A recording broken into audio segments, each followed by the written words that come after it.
Welcome alpha. கர்த்தராகிய இயேசு கிறிஸ்துவின் நாமத்தினாலே உங்களை வாழ்த்துகிறேன். நம்ம உபாகம புஸ்தகத்தை எடுத்து வாசித்து கொண்டு வருகிறோம். இன்று உபாகமம் 28ஆம் அதிகாரம் 1வது வசனத்தில் வாசிப்போம்.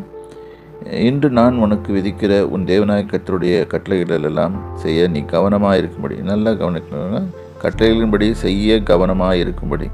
இது அநேகமாக இது சில நம்ம மத போதகர்கள் சொல்வார்கள், இது ஓல்டு கவர்னன்ட்டு நியூ கவர்னன்ட்டுன்னு. நியூ கவர்னன்ட்லேயும் கட்டளைகள் இருக்குது, அதில் கேர்ஃபுல்லாக நம்ம கவனிச்சுக்கணும். கவனமாக இருக்கும்படிக்கு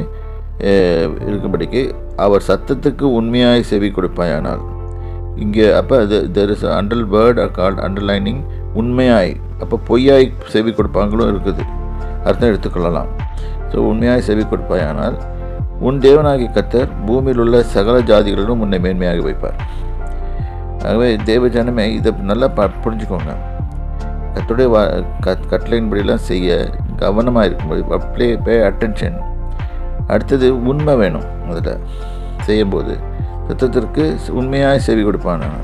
அப்போ அவர் சொன்ன இன்ஸ்ட்ரக்ஷன்ஸை உண்மையாக நான் செய்வேன் அப்படின்னு சொல்லி எடுத்து கொள்ளும்போது நம்மளுக்கு கர்த்தர் மேன்மையாக வைப்பேன் என்று சொல்கிறார். கர்த்தருடைய நாமத்தை உங்களை வாழ்த்துகிறேன், ஆசீர்வதிக்கிறேன்.